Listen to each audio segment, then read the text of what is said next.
UP में योगी सरकार आने के बाद प्रदेश को अपराध मुक्त बनाने के लिए हर संभव प्रयास किए गए हैं। मुख्यमंत्री योगी आदित्यनाथ की ओर से गैंगस्टरों के खिलाफ चलाए गए अपराध मुक्त अभियान का असर पूरे प्रदेश में दिख रहा है। आज उत्तर प्रदेश न केवल देश में बल्कि विदेशों में अपराध और भय मुक्त राज्य के रूप में जाना जाता है। नमस्कार, आप देख रहे हैं कैपिटल टीवी की स्पेशल स्टोरी और मैं हूं आपके साथ राजप्रीत कौर। आज के स्पेशल स्टोरी में आपको बताएंगे कि कैसे यूपी में 13,000 अवैध मदरसों को बंद करने की सिफारिश के बाद एसआईटी ने खाड़ी कनेक्शन कई राज्यों से उठाया पर्दाफाश और किए कई खुलासे। आज आपको इसी के बारे में हर एक चीज बताएंगे, साथ ही बताएंगे ऐसे ही कुछ और मामलों के बारे में। तो बिना देरी किए चलिए शुरुआत करते हैं। 13,000 अवैध मदरसे होंगे बंद, एसआईटी ने बताया खाड़ी कनेक्शन, उठाए कई राजों से पर्दा। दरअसल अवैध मदरसों की जांच कर रही एसआईटी ने योगी सरकार को अपनी रिपोर्ट सौंप दी है। एसआईटी ने करीब 13,000 मदरसों को बंद करने की सिफारिश की है। जांच में जो मदरसे अवैध पाए गए हैं उनमें से ज्यादातर नेपाल सीमा पर स्थित हैं। एसआईटी ने रिपोर्ट में दावा किया है कि इन मदरसों का निर्माण पिछले 2 दशकों में खाड़ी देशों से प्राप्त धन से किया गया है। एसआईटी ने जिन 13,000 मदरसों को बंद करने की सिफारिश की है उनमें से ज्यादातर नेपाल सीमा से लगे महाराजगंज, श्रावस्ती, बहराइच समेत 7 जिलों में हैं। बता दें कि हर एक सीमावर्ती जिले में ऐसे मदरसों की संख्या 500 है। चंदा देने वाले के नाम नहीं बता सके मदरसे। एसआईटी ने रिपोर्ट में आगे कहा कि जब इन मदरसों से उनकी आय और व्यय का ब्यौरा मांगा गया तो वे उपलब्ध नहीं करा सके। इससे आशंका जताई जा रही है कि सोची समझी साजिश के तहत जुटाई गई रकम को हवाला के जरिए मदरसों के निर्माण के लिए भेजा गया। अधिकतर मदरसों ने अपने जवाब में चंदे की रकम से निर्माण करने का दावा किया है, लेकिन चंदा देने वालों का नाम नहीं बता सके। जांच में कुल 23,000 मदरसों में से 5,000 के पास अस्थायी मान्यता के दस्तावेज मिले हैं। 100 करोड़ की फंडिंग की आशंका।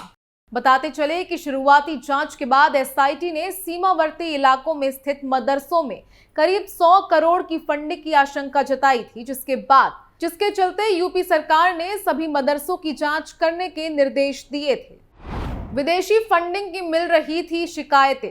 इससे पहले योगी सरकार ने पिछले दिनों प्रदेश में चल रहे मदरसों का सर्वे करवाया था। सर्वे में सामने आया था कि प्रदेश में 13,513 मान्यता प्राप्त मदरसे हैं, जबकि 8,500 गैर मान्यता प्राप्त मदरसे भी चल रहे हैं।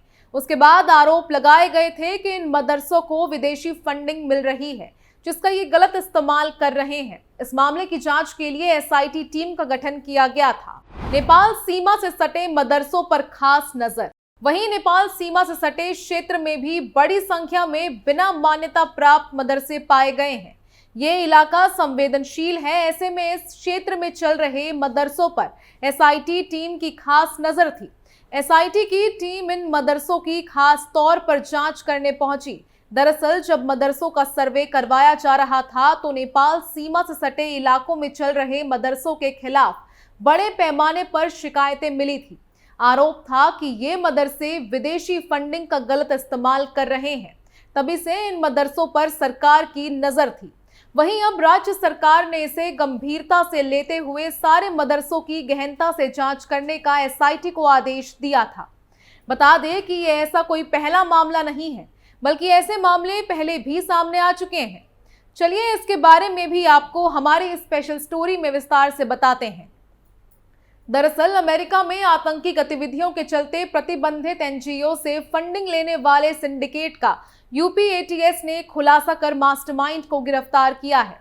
यूपी एटीएस ने लखनऊ के मानक नगर से रोहिंग्या और बांग्लादेशियों को अवैध घुसपैठ कराकर यूपी व अन्य राज्यों में बसाने और इसके पीछे आतंकी कनेक्शन वाली संस्था से 4 साल में 58 करोड़ फंडिंग लेने वाले सिंडिकेट के मास्टरमाइंड और 50,000 रुपए के इनामी अबू सालेह मंडल को गिरफ्तार कर जेल भेज दिया है। रोहिंग्या और बांग्लादेशी नागरिकों की अवैध घुसपैठ करवाकर फर्जी दस्तावेज से उत्तर प्रदेश के तमाम शहरों और देश के तमाम राज्यों में बसाने वाले सिंडिकेट पर काम कर रही यूपी एटीएस ने बीते साल एक ही सिंडिकेट के 6 लोगों को गिरफ्तार कर जेल भेजा था। एटीएस ने आरोपियों से पुलिस कस्टडी रिमांड पर पूछताछ की तो इनके पीछे एक दूसरा ही शख्स मास्टरमाइंड के तौर पर सामने आया, जो अपनी 2 एनजीओ के नाम पर लंदन की उस संस्था से फंडिंग ले रहा था जिसे आतंकी गतिविधियों के चलते अमेरिका बैन कर चुका है। भारत में घुसपैठ कराता था आरोपी। एटीएस ने इस मामले की जांच शुरू की तो पता चला मास्टरमाइंड अबू सालेह मंडल ने फर्जी बिलिंग कराकर और हवाला के माध्यम से धन नकद में प्राप्त किया है। अबू सालेह ने रोहिंग्याओं और बांग्लादेशियों की भारत में घुसपैठ में मदद करने के लिए प्राप्त कैश का उपयोग किया और उन्हें भारत में अवैध रूप से रहने और काम करने के लिए फर्जी दस्तावेज उपलब्ध करवाए।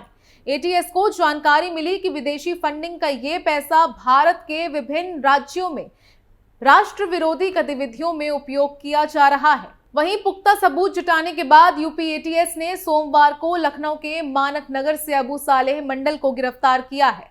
अबू सालेह मंडल मूलतः पश्चिम बंगाल के 24 परगना का रहने वाला है।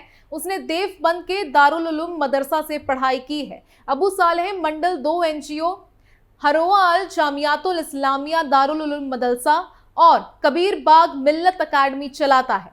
58 करोड़ की फंडिंग भेजी गई। इन दोनों ही संस्थाओं के खाते से साल 2018 से 2022 के बीच यानी 4 साल में 58 करोड़ की फंडिंग भेजी गई। ये फंडिंग लंदन की उमा वेलफेयर ट्रस्ट से की गई। उमा वेलफेयर ट्रस्ट पर टेरर फंडिंग में संलिप्तता के चलते अमेरिका ने प्रतिबंध लगा रखा था। अबू सालेह मंडल ने विदेशी फंडिंग को फर्जी बिलिंग से कैश कराता था, जिसके लिए उसने अपने करीबी अब्दुल्ला गाजी के नाम पर गाजी फूड सप्लाई और गाजी मशीनरी के नाम की फर्जी कंपनियां बना रखी थी, जिसके फर्जी बिल लगाकर हवाला के जरिए भी रकम हासिल कर रहा था।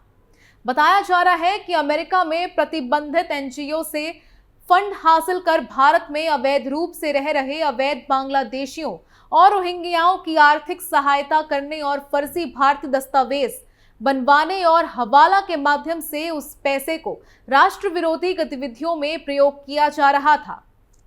बता दें कि यूपी एटीएस ने शुरुआती जांच पर मिले सबूतों के बाद अबू सालेह मंडल को लखनऊ के मानक नगर से गिरफ्तार कर जेल भेज दिया है। एटीएस के एडीजी मोहित अग्रवाल का कहना है कि मंडल के खिलाफ पुख्ता सबूत है। कुछ अहम जानकारियां हासिल करना बाकी है, जिसके लिए उसे जरूरत पड़ने पर पुलिस कस्टडी रिमांड पर भी लिया जाएगा। वहीं अब यूपी सरकार के निर्देश पर एसआईटी ने राज्य में अवैध मदरसों के संबंध में जांच पूरी कर ली है। एसआईटी ने शासन को अपनी रिपोर्ट सौंपी है। इसमें करीब 13,000 मदरसों को बंद कराने की सिफारिश की गई है। वहीं अब देखना यह है कि आगे इस मामले में क्या होता है और क्या कुछ देखने को मिलता है। स्पेशल स्टोरी में आज के लिए बस इतना ही। बाकी तमाम खबरों के लिए देखते रहिए कैपिटल टीवी उत्तर प्रदेश और आप अपनी राय हमें कमेंट कर बताना ना भूलें। नमस्कार।